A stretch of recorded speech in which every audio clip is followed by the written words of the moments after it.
बिस्मिल्लाहिर्रहमानिर्रहीम। My name is Zeeshan Ahmad.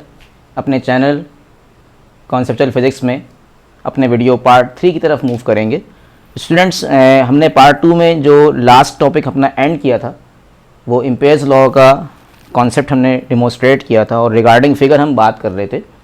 तो topic हमारा एम्पियर्स लॉ में, अगर हम फिगर पे कंसंट्रेट करें, मैं थोड़ा रिव्यू बता दूं आप लोगों को। तो उस रिव्यू के अंदर हमने ये डिस्कस किया था कि हम एम्पेरियल लूप को लेके बात कर रहे थे कि हमने एक स्ट्रेट वायर के रिस्पेक्ट से बात की थी कि स्ट्रेट वायर में करंट फ्लो कर रहा है in upward direction. Right hand grip rule से हमने एंटी क्लॉकवाइज डायरेक्शन में एक लूप कंसिडर किया था।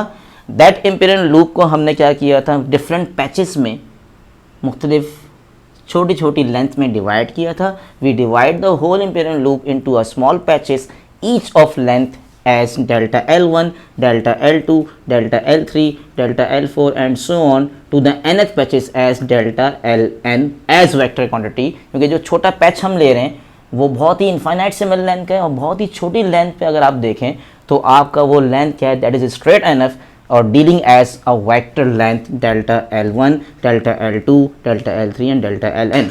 तो ये हमने बात रिव्यू की थी लास्ट अपने वीडियो के पार्ट 2 में। अब पार्ट 3 में इसको थोड़ा सा डेरिवेशन के पॉइंट ऑफ व्यू से हम डिस्कस करेंगे और फिर थोड़ा सा मैं आपको रिव्यू बताऊं कि हमने क्या मज़ीद डिस्कस किया था इसमें, ताकि हम मैथमेटिक्स को समझ सकें।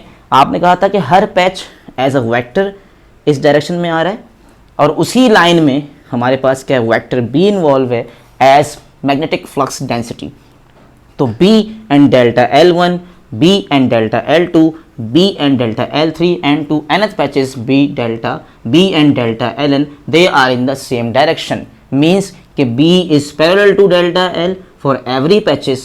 ठीक है, तो थीटा क्या था, 0 था। एक लास्ट पॉइंट इसके अंदर और डिस्कस किया था कि हमने कहा था कि यहाँ पर वेक्टर B जो है दैट इज टेंजेंशियल वेक्टर अपनी डायरेक्शन हर पॉइंट पे एम्पेरियल लूप के ऊपर चेंज कर रहा है, बट हर पॉइंट पर हमारे पास over the empirical loop B की मैग्नीट्यूड इन टेस्ला एक सी मिलेगी, मतलब सेम वैल्यू का मिलेगा। तो B at every point over the loop are of the same value, same magnitude. ठीक है, तो हर पॉइंट में B की वैल्यू तो सेम है बट डायरेक्शन हर जगह पर क्या है, चेंज हो रही है। ये पॉइंट ऑफ व्यू आपको हमेशा एम्पेरियल लूप के ऊपर पता होना चाहिए। ठीक है, अब जब ये डायग्राम हम समझ लेते हैं तो हमारे लिए मैथमेटिक्स बड़ा आसान हो जाता है। ठीक है, तो फिर यहाँ डेरिवेशन को कहाँ से स्टार्ट करें। सबसे पहला हमारे पास स्टार्टिंग व्यू ये होगा कि divide the whole Amperian loop into a infinite similar length delta L। जो छोटी छोटी लेंथ है उसको मैंने इन जनरल क्या कह दिया, डेल्टा L कह दिया, क्योंकि बहुत सारे लेंथ्स में डिवाइड किया है एक एम्पेरियल लूप को, बहुत सारे छोटी छोटी लेंथ्स में क्या किया है, एज वेक्टर डिवाइड किया है। तो we divide the whole Amperian loop into a small lengths as delta L1, delta L2, delta L3 and so on up to delta Ln vector. So that अब हम करना क्या चाह रहे हैं, तमाम पैचेस पे हम चाहते हैं कि what is the total strength. तो टोटल स्ट्रेंथ मालूम करने के लिए हम यहाँ पर दो वेक्टर्स का डॉट प्रोडक्ट की बात करेंगे। डॉट प्रोडक्ट हमारे पास क्या होता है, डॉट प्रोडक्ट हमारे पास ये होता है कि हमारे पास एक वेक्टर A है, दूसरा वेक्टर B है, इनके दरमियान डॉट साइन है। तो अगर डॉट प्रोडक्ट की बात करें तो वेक्टर A की मैग्नीट्यूड, वेक्टर B की magnitude and cosine of theta. Theta is the angle between the two vectors, means A और B के दरमियान जो एंगल है वो थीटा है। इस तरह मान लें कि हमारे पास यहाँ भी एम्पेरियल लूप पर भी दो वेक्टर्स आ रहे हैं, एक लेंथ वेक्टर है और एक हमारे पास टेंजेंशियल वेक्टर है एज मैग्नेटिक फ्लक्स डेंसिटी, जिसको हमने कहा था delta L1 and B, delta L2 and B, delta L3 and B and so on delta Ln and B। इसका मतलब ये है कि हर पैचेस पर हम डॉट प्रोडक्ट निकाल सकते हैं। B का for a first patch delta L1 as vector form लिखा तो वेक्टर B की मैग्नीट्यूड डेल्टा L1 मैग्नीट्यूड, फिर cos ऑफ 0, क्योंकि पता है B और L1 they are in the same direction है तो एंगल 0 डालोगे, cos 0 बताओगे 1 होता है, 1 यहाँ से गायब हो जाएगा तो B डेल्टा L1 आ जाएगा। इस तरह फॉर अ सेकंड पैच हमारे पास अगर हम डॉट प्रोडक्ट निकालते हैं तो वेक्टर B आएगा, फिर डेल्टा L2 सेकंड पैच की लेंथ है, फिर B डेल्टा L2, फिर यहाँ भी cos 0 आएगा, B डेल्टा L2 आ जाएगा। इस तरह B डॉट डेल्टा L3 वो भी निकालेंगे, B डॉट डेल्टा 4 निकालेंगे। इस तरह 2-3 दिखा दें, उसके बाद एट द लास्ट पैचेस के लिए आप दिखा दें B vector dot delta Ln vector for nth patches, सबसे लास्ट पैच जो भी होगा उसको हमने कहा B dot delta Ln vector. ये वेक्टर फॉर्म है इक्वल टू वेक्टर B की मैग्नीट्यूड लास्ट पैच की जो लेंथ मैग्नीट्यूड है वो डेल्टा एल एन है, यहाँ कॉस 0 रखा है, यहाँ पर अगेन वो 1 आ जाएगा, तो बी डेल्टा एल एन हमारे पास आ गया। तो अगर देखें स्टूडेंट यहाँ पर इस तरफ जो नज़र आ रहा है ये हमारे पास वेक्टर फॉर्म है, डॉट प्रोडक्ट ऑफ 2 वेक्टर्स है, और इस तरफ हमारे पास क्या है, मैग्नीट्यूड फॉर्म आ रही है। ठीक है, यानी इस तरफ हमने वेक्टर नोटेशन में डॉट प्रोडक्ट दिखा रहे हैं, और इस वक्त क्या है उसका रिजल्ट एज स्केलर रिजल्ट हमारे पास या एज मैग्नीट्यूड फॉर्म आ रही है। ठीक है, अब हमें यहाँ पर ये जो सारे पैचेस को हमने इस तरह से डॉट प्रोडक्ट के सेंस में दिखाया है, तो हम क्या करना चाह रहे हैं, हमें क्योंकि टोटल मालूम करना है। ठीक है, कि हर पैच पर जो स्ट्रेंथ थी हमने निकाल ली है एज डॉट प्रोडक्ट। तो यहाँ पर आप देखें नाउ समिंग, ये जो साइन होता है इसको कहते हैं sigma sign. Sigma is a Greek letter showing the sum up.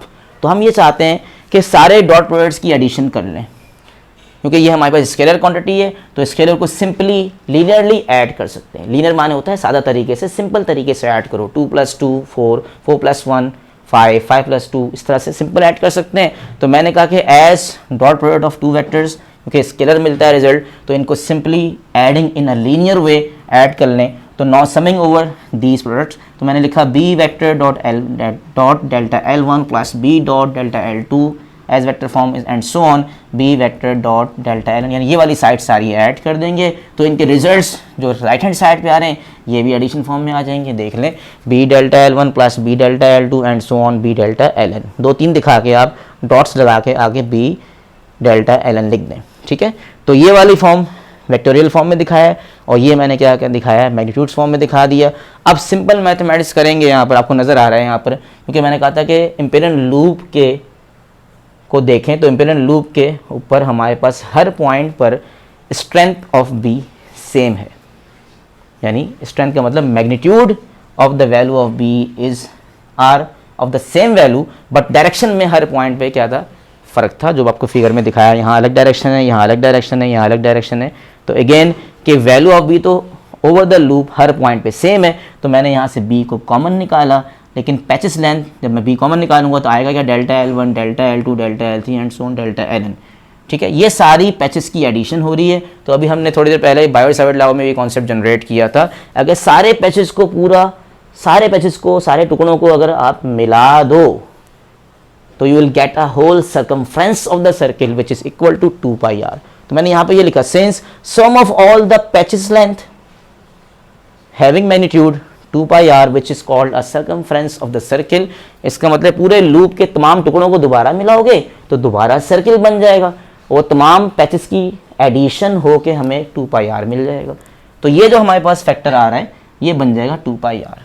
ठीक है, दूसरी बात यहाँ पर ही कि अगर आप देखें कि यहाँ पर तमाम लेंस की एडिशन मैंने दिखाई पहले, sigma of all the lengths to the nth patches, इसको इस फॉर्म को जो मैंने ग्रीन कलर का दिखाया है इस तरह लिख दिया, और यहाँ b की वैल्यू मैंने ऐसी लिख दी। अगले स्टेप में मैंने कहा कि भाई sigma of all the lens 2πr होता है, बट ये b कहाँ से आया, ये b आपने बायो-सावर्ट लॉ के अंदर आपने मैग्नेटिक फ्लक्स डेंसिटी का मैग्नेटिक फ्लक्स डेंसिटी का मैग्नीट्यूड निकाला था, that is b equal to mu naught I by 2πr। It means that कि what is the magnitude of the magnetic flux density in the imperial loop. तो किसी एक point पर अगर मुझे ये मालूम करना है कि उस लूप में एक पॉइंट पर क्या वैल्यू एग्जिस्ट करती है, तो बायो-सावर्ट लॉ बताता है b equal to mu naught I by 2πr। इसका मतलब मैंने यहाँ पर b की वैल्यू पुट कर दी, mu naught I by 2πr। ठीक है, और हर पॉइंट पे ये वैल्यू एग्जिस्ट करेगी, तो b की वैल्यू मैं यहाँ पर पुट कर चुका हूँ। Sum of all the length having patches length, आप सारे पैचेस की लेंथ को सबको ऐड करो, 2πr आ जाएगा। 2πr नीचे ऊपर सेम लेंथ कैंसिल हो जाएंगी, 2πr कैंसिल होकर हमारे पास रिजल्ट क्या आ रहा है, सिंपली म्यू नोड। और ये right hand side left hand side पे देखो क्या आ रहा है, B vector dot delta L to the nth patches था, तो मैंने कहा sum of all the dot product of B magnetic flux density and the infinite similar length s vector delta L vector to the nth patches था। तो इस form को हमने दोबारा लिख दिया, और ये राइटली बराबर किसके आ रहा है, mu node times I which is the mathematical form of the Ampere's law. ये लास्ट फॉर्म जो है एम्पेयर्स लॉ है, बट इसको हम फिजिकली नेक्स्ट वीडियो में थोड़ा सा मैं आपको इसको डिमोन्स्ट्रेट करूंगा, और मैं ये याद करवाने की कोशिश करूंगा कि इस मैथमेटिकल फॉर्म को देख के हम कैसे स्टेटमेंट बना सकते हैं, फिजिकली किस तरह से स्टेट करेंगे। यहाँ तक हमारे पास प्योर मैथमेटिक्स और डेरिवेशन हमने कर ली है। लास्ट फॉर्म जो आई है इसकी स्टेटमेंट मैं आपको समझाऊंगा और याद भी करवा दूंगा। ठीक है, तो ओके स्टूडेंट्स, यहाँ तक आप वीडियो को देखकर अपने पास अपनी कॉपी में फेयर कर लें, और ये बोर्ड एग्जाम में बहुत इंपॉर्टेंट क्वेश्चन है। और वीडियो के आखिर में आप इसको कमेंट भी करें, कोई अगर पॉइंट समझ में नहीं आया तो मुझे कमेंट करके बताएं, I will review it again. Thank you very much, अल्लाह हाफिज़।